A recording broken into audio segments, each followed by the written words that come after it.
welcome to the exciting release of EyeRep 2.6. We've engineered some really cool new features into this build of the app. You all should have this on your screens by now. If not, please check with your company or your IT folks and make sure they email out the 2.6 build. When you get that link, open up your email on your iPad and simply install 2.6. Once you launch the app, you'll see that there are a couple of changes. Most of these were items that were requested by you, our sales rep users. So we're listening out there and want to make EyeRep as efficient for you as possible. I'm Joe Savarese, president of Jobson Interactive, and I'm going to take you through this quick demo. The first thing you'll see on the home screen, which you should be familiar with, is My Stats. We've gone ahead and we've updated this box here. It used to say year-to-date sales, which was confusing for those of you that are tracking monthly sales and monthly goal. So now it simply says sales, and hopefully that'll create a little less confusion. Another big feature that we've added to EyeRep is, and this is something that you've been asking for quite some time, is the ability to pre-populate email address or fax number that's on file. So I have an open order here for advanced eye care, and if I go ahead and proceed to the checkout screen, you will see that up here there is an email address on file, and down here it's gone ahead and pre-populated that email address in the checkout screen, so you don't have to go ahead and retype that. So hopefully you find that a convenience. If there is both an email address and a fax number on file, they both will populate. If both are populated, it's going to default to sending the order receipt to the email address unless you go ahead and delete the email address, in which case it will send it to the fax number.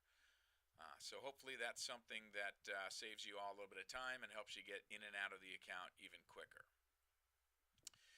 The auto population will also occur in the RMA field. If you're using our RMA feature to return items when you're taking inventory, in the past you had to type in an email address or a fax number. Now again, if there's an email address on file for the account, it'll go ahead and pre-populate into that RMA receipt.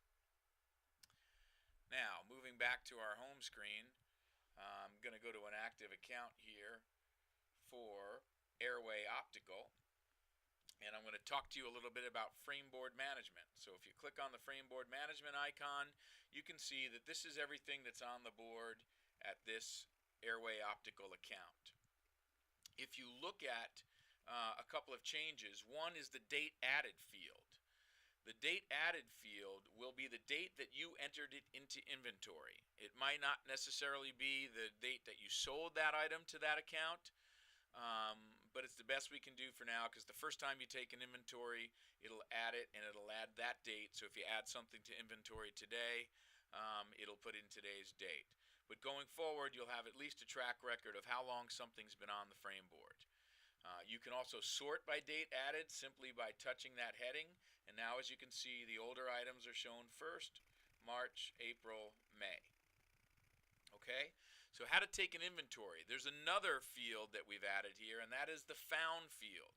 So as you walk through the optical retail account or the practice and you look for your items, you can just quickly mark them as found as you see each item on the board. When you're done finding the items that were supposed to be in inventory and you get to the end of your list, any item that is not checked, and you can sort your list by found items, will be those items that have been sold. And then you can take action on those items that are not checked because you didn't find them in inventory. And you can go ahead and reorder that item, mark it as sold and not reorder. And there you go. So hopefully this simplifies the Frameboard management process. Once you've taken an inventory, you should go ahead and submit the inventory. It's going to submit it to the server. It's going to update your piece count. We started with 37 frames and now we're down to 34. So you know you have to go back and backfill three pieces. So that's the Frameboard management feature. Moving on, We get many questions about how to delete a favorite and how to add a favorite. Well, if we go to our shopping cart here, you'll see that we added a few items just from taking our inventory that we marked as reorder. If I grab this item here in my shopping cart and I mark it as favorites, it will create a collection on the fly for items that I've deemed as favorites in my territory. So if I now go back to our ordering grid and I select favorites as a collection, these are the items that I've gone ahead and added to my favorites list. They're there for handy reference so you can reorder items. Now the question comes up often, how do I delete something from my favorites? Well, in Frameboard Management, as you know, you can just swipe to the left to delete an item. It doesn't work the same way here. What you need to do is go to the Style Selection drop-down, and again, these are all the styles that you see there in the grid. And if I want to delete this A53 style, I simply swipe to the left and hit Remove from Favorites. Okay, so once again, you select the item from the Collection Selection drop-down, swipe to the left, and simply remove it from your favorites list. Then you can go back in your shopping cart and add items to favorites. When you're in an order grid, this question also comes up quite often.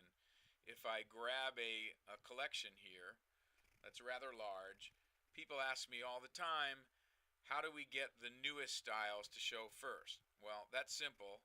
Since EyeRep automatically sorts things in numeric order, it's going to show the oldest items first and then the newest items last. If you go ahead and hit this under the Style heading, if you hit that arrow, it will go ahead and sort it from newest to oldest. So now you see the model number 236, which is the newest style, appears first. If you want to show colorways, and as you know, in this order grid, you can only see one colorway. Well, if I want to see all the colorways of that item, the 235, I'll simply go down to the 235, select it, jump across to my virtual sample bag, and now I'm seeing the 235 already queued up, and here are the multiple colors that it's available in. Lastly, some of you may be aware of this feature, but if you go into order history and you open up an invoice, you can see all of those items within an invoice. If you want to reorder items from a prior road order, for example, you can simply touch on the item and it will add that item to your cart simply by touching that little shopping cart icon. If I go to my cart now, you can see that all these items were added to my cart. I hope you found this little tutorial demo helpful. Again, I'm Joe Savarese, president of Jobson Interactive. Keep your feedback coming because we're listening, and when you guys have good ideas out there, we try to engineer them into our app to make your jobs better and to allow you to operate more efficiently. Thanks for listening, and we'll talk to you soon.